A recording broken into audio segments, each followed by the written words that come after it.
What's going on, guys? My name's Theoatrix, and today I'll show you the best beginner bosses in OSRS. I've put these bosses into 3 categories. The easy low-level bosses, where you should aim to have 60s in the combat skills. The easy mid-level bosses, where you need at least level 70s. And to finish the video, I'll be showing the free-to-play bosses. Starting with the easy low-level boss section. Arguably, the easiest members boss in the game is the giant mole. Even level 3s have the giant mole pet, where they defeated the mole with poison. It uses one single attack style, which is melee, and doesn't deal any other damage apart from that. This means all you really need to fight the mole normally is 43 prayer for protection prayers, although that's not even required. The only mechanic is where it burrows and moves to a new location in the cave, and that mechanic doesn't deal any damage. Overall, the mole can be decent for money as well, but there's also the giant mole pet, dropped at a rate of 1 in 3,000. Another very easy low-level boss is defeating Dagonoth Rex. Getting to Rex is the hardest part, where you maneuver through Waterbirth Dungeon, then around the other Dagonoth Kings. With a Warped Scepter, which requires 62 mage, you can effectively kill Rex at a low level. Rex drops the Berserker Ring, which is worth over 5 mil right now. The drop rate is pretty common as well, only 1 in 128. With a Warped Scepter and 62 magic, you can expect to make around 500k per hour at Rex. And there's also the pet drop at a rate of 1 in 5,000. Scurrius is another easy low-level boss, which can be excellent for leveling your combat stats. You can train here with any attack style, and having at least level 50s in the combat stats means you can wear Ratbane weaponry. This allows you to get over 100k XP per hour at a low level, while also having a chance at the pet. As a whole, Scurrius is one of the best training spots for mid-leveled accounts, but sadly, the loot here is nothing exciting.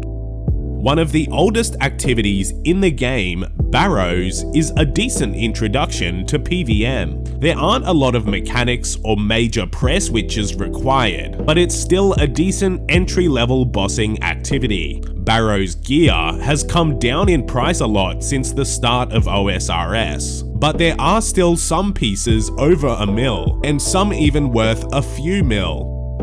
In the low-level category, there are a few other bosses that could be a nice entry to bossing. The Chaos Fanatic is very easy with 60 ranged, and it has a couple of mechanics to look out for. However, it is in the wilderness, making it a dangerous boss to kill. Hespori is another one, which is a great beginner boss with forgiving mechanics. It's easily doable with 60s in the combat stats. However, it's a boss that you can't repeatedly do.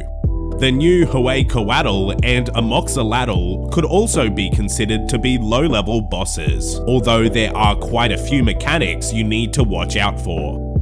Now let's talk about mid-level bosses, and for these, you'll want to have at least level 70s in the respective combat stats.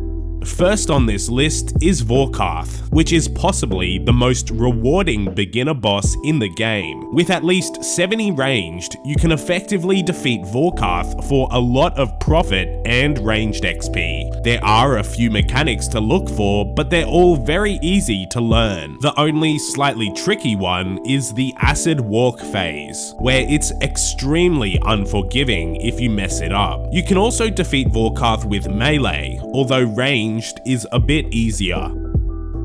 Moons of Peril is another great introduction to bossing mechanics without the huge damage from high-level bosses. There are 4 separate bosses you fight in the Moons of Peril, each with unique mechanics to learn. It can be a decent moneymaker too, but I mostly like Moons for the variety of mechanics you can learn.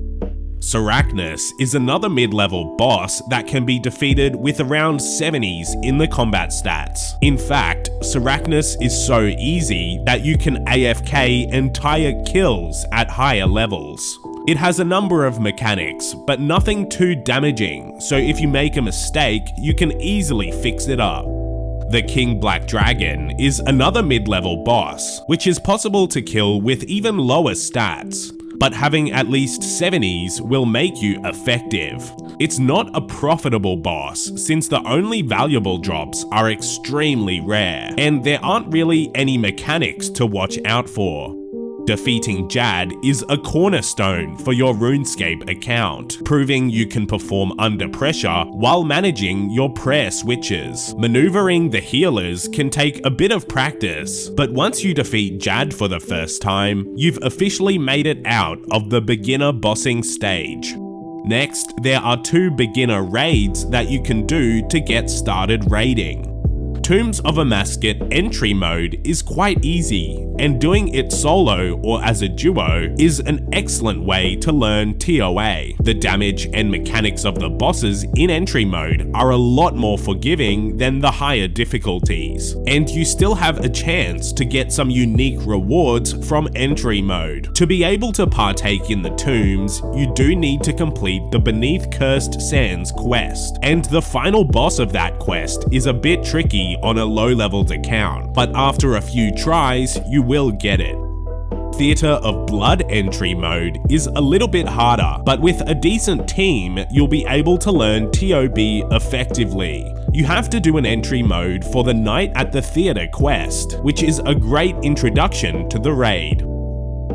Bryo Fighter could be your ticket out of free-to-play. It has an 11 mil drop, which is almost enough for a bond. Aside from loot, Bryo Fighter is a great introduction to bossing in free-to-play. There's only one real mechanic you need to watch out for, and that is the Growthlings, where you just have to use an axe to defeat them. In Members Worlds, Bryo Fighter will also poison you, but not in free-to-play. Since you need a mossy key to fight Bryo Fighter, it's not a boss you can kill constantly. Speaking of free-to-play bosses, there's also Obor. Obor is another fight that can introduce you to bossing, where there aren't really many mechanics, so with protection prayers, the fight is pretty easy. Sadly, Obor doesn't have any super valuable loot, but for free-to-play Iron Men, it's a decent way to get rune armor and weapons. You could also consider Temporos and Wintertodt to be some of the easiest bosses in the game. They provide competitive XP rates for fishing and firemaking, although I didn't really mention them in this video because I was focusing on combat. Anyways, that's the best beginner bosses in OSRS. If you enjoyed today's video, be sure to leave a like and subscribe to my channel for more old school content. I made a new channel for guides, so help me reach 1,000 subscribers and check out the channel with the link in the description. Thanks for watching.